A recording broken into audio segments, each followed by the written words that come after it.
യേശുക്രിസ്തുവിനെ വഴിയൊരുക്കുവാൻ നിയോഗിക്കപ്പെട്ട പ്രവാചകനാണ് യോഹന്നാൻ സ്നാപകൻ. മരുഭൂമിയിൽ വിളിച്ചു പറയുന്ന വാക്ക്, കർത്താവിന് വഴിയൊരുക്കുവിൻ, അവൻ്റെ പാത നിരപ്പാക്കുവിൻ. പ്രിയപ്പെട്ടവരെ, യോഹന്നാൻ സ്നാപകൻ കർത്താവിന് വഴിയൊരുക്കാൻ വേണ്ടി വന്നവനാണ്. അതുകൊണ്ട് തന്നെ തൻ്റെ ശുശ്രൂഷയിൽ താൻ തനിക്ക് തന്നെ വഴിയൊരുക്കിയിട്ടില്ല. വീണ്ടും എനിക്ക് ഈ വഴിയിലൂടെ കടന്നു വരണം, എനിക്ക് വീണ്ടും ജനങ്ങളുടെ അംഗീകാരം കിട്ടണം, എനിക്ക് വീണ്ടും അവസരങ്ങൾ ഉണ്ടാകണം എന്ന് ചിന്തിച്ച് താൻ തനിക്ക് തന്നെ വഴിയൊരുക്കാൻ മെനക്കെട്ടില്ല. ദൈവത്തെ പ്രസാദിപ്പിക്കണം, പടചേർത്തവനെ പ്രസാദിപ്പിക്കണം എന്നത് മാത്രമായിരുന്നു യോഹന്നാൻ സ്നാപകൻ്റെ ആഗ്രഹം. അതുകൊണ്ട് തന്നെ ആ ശുശ്രൂഷയിൽ വഴിയൊരുക്കുന്നതിനിടയിൽ തൻ്റെ വാക്കുകൾക്ക് മൂർച്ചയുണ്ടായിരുന്നതുകൊണ്ട്, അത് ജനത്തെ മാനസാന്തരത്തിലേക്ക് നയിക്കുന്ന ദൈവശബ്ദമായിരുന്നതുകൊണ്ട്, ആ ശബ്ദം എല്ലാവർക്കും അത്ര സ്വീകാര്യമായിരുന്നില്ല.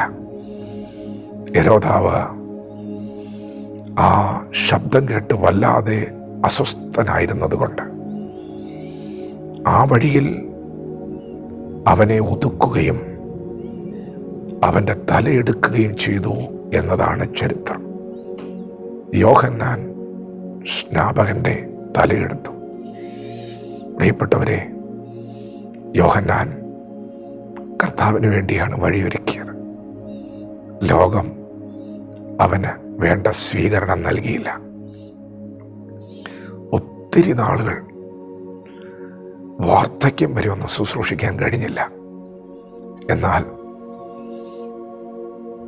യോഹന്നാൻ ശുശ്രൂഷിച്ച കാലം സത്യത്തോടെ, പരമാർത്ഥതയോടെ, നീതിയോടെയൊക്കെ ആയിരുന്നത് കൊണ്ട് തൻ്റെ ശുശ്രൂഷ ദൈവസന്നിധിയിൽ ദൈവത്തിന് പ്രസാദകരമായിരുന്നു. എന്നാൽ യോഹന്നാൻ ഒരുക്കിയ വഴി അവസാനിച്ചില്ല. ആ വഴി ക്രിസ്തുവിന് വേണ്ടി തുറക്കപ്പെട്ടിരുന്നത് കൊണ്ട് അതേ വഴിയിലൂടെയാണ് യേശു കർത്താവ് വന്നത്. യോഹന്നാൻ പ്രസംഗിച്ച അതേ പ്രസംഗമാണ് യേശുവും പ്രസംഗിച്ചത്. മാനസാന്തരപ്പെടുവിൻ, സുവിശേഷത്തിൽ വിശ്വസിപ്പിൻ. പ്രിയപ്പെട്ടവരെ, ലോകം നിങ്ങളെ പകയ്ക്കും, ലോകം നിങ്ങളെ ഉപദ്രവിക്കും. യേശുവിനെ അങ്ങനെ തന്നെയാണ് ചെയ്തത്. പക്ഷേ നിങ്ങളുടെ ശുശ്രൂഷ അവസാനിക്കത്തില്ല. അല്പകാലത്തേക്ക് ശുശ്രൂഷിച്ചുള്ളൂ എന്നോർത്ത് ഭാരപ്പെടണ്ട. ദൈവത്തിന് പ്രസാദകരമായെങ്കിൽ ആ ശുശ്രൂഷ തലമുറകൾ ഏറ്റെടുക്കാൻ പോവുകയാണ്.